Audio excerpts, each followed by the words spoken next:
सम्मान करेगा? कभी नहीं करेगा। तो माता सती ने कहा कि 3 जगह 4 जगह तो बिन बुलाए जा सकते हैं कि नहीं जा सकते? बोले जा सकते हो। एक, कभी भी अपने पिताजी के यहाँ बिन बुलाए जा सकते हैं। दूसरा, गुरु के यहाँ बिन बुलाए जा सकते हैं। तीसरा, मित्र के यहाँ बिन बुलाए जा सकते हैं। आपको यदि ये लोग बुलाए ना कभी भी कोई भी कार्य में, तो आप आधी रात को भी पहुंच जाओ। चौथा है गुरु। गुरु के यहाँ शिष्य कभी भी पहुंच सकता है। माता पिता के यहाँ पुत्र कभी भी जा सकता है। मित्र के यहाँ एक मित्र कभी भी जा सकता है। इनको बुलाने की जरूरत भी ना हो तो कभी भी पहुंच जाओ। लेकिन अन्य कोई अगर जब तक बुलाए ना तो हमें वहां जाना नहीं चाहिए। भगवान ने समझाया, हमारे पिताजी ने यज्ञ का आयोजन किया, हमें निमंत्रण नहीं दिया, सारे देवताओं को बुलाया, तो हमें वहां नहीं जाना चाहिए। लेकिन बात तो सिर्फ यही खत्म नहीं हुई, क्योंकि ऐसा हो नहीं सकता कि माताओं के मायके में कुछ कार्यक्रम हो और माताएं ना जाए। और बिना माने तो रह ही नहीं सकती। वो जाते जाते जिद करेगी, चाहे लड़ाई करके ही क्यों ना, पर जाए। लड़ाई कर लेगी, भोजन नहीं बनाएगी, बात नहीं करेगी, कुछ भी नहीं करेगी, पर अपने मायके में कोई कार्यक्रम होगा तो वहां जाए बिना नहीं रहेगी। वैसे सती मैया है कि बिना जाए बिना नहीं रही। तो भगवान शंकर समझ गए कि अब मेरी सती मेरे पास लौट करके आने वाली नहीं, चाहे कुछ भी हो जाए।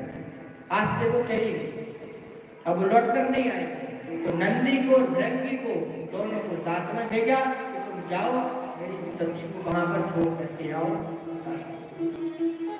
माता सती चली, जा करके वहां जब देखा कि यज्ञ में भगवान भोलेनाथ का कोई भाग नहीं, माता क्रोधित हो गई, रोने लगी। आप खुद विचार कीजिए इस चीज के लिए कि जब आप कहीं भी जाएंगे, कहीं भी जाकर के आपका मान सम्मान सारी चीजें खो दी जाए तो आपके अंदर कैसे पीड़ा बताइए। आप मायके में गए हो और मायके में जाकर के आपकी 7 बहनें हैं या 4 बहनें हैं या भाई हैं, तो आपसे नहीं बोलेंगे तो आपको कैसा लगेगा? दक्ष प्रजापति ने पहले मना कर दिया था कि सती को मैंने बुलाया नहीं है, यदि सती फिर बुलाए आती है तो वो किसी से बोलेगी नहीं, आपको किसी से बात नहीं करना।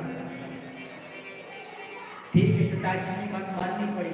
कोई भी बहन सती से नहीं बोली, और यदि कोई मिला तो अधिक मुस्कुराता, पगड़ी मिली अधिक मुस्काई। क्योंकि एक बात याद रखना, यदि कोई आपको मिले हंस करके बात करे तो अच्छी बात है, लेकिन ज्यादा हंस की बात करे तो ये गलत बात है। कहीं ना कहीं दाल में कोई ना कोई काला होता है। जब उनकी माताएं बहनें मिली तो वो अधिक मुस्कुरा रही थी, अरे पुत्री कैसी है, आगे बड़ी अच्छी आई।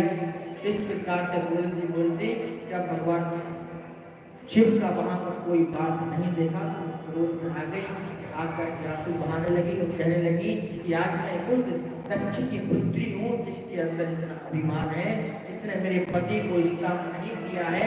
आज मैं अपना शरीर भी इस यज्ञ में जला करके भस्म कर दूंगा। एक बात बताए, किसी का दिल दुखा अच्छी बात, पर किसी का दिल इतना नहीं दुखाना चाहिए कि उसके दिल से एक बदुआ निकले तो हमारे दिल को चूर चूर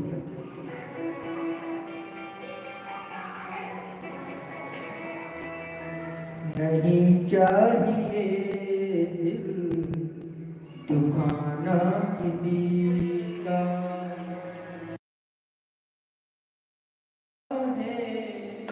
सदा न रहेगा जमाना किसी का।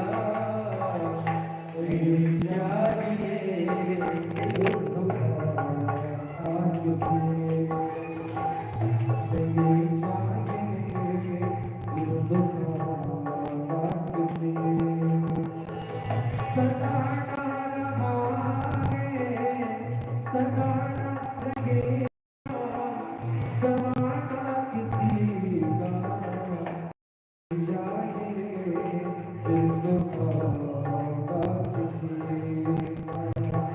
नहीं चाहिए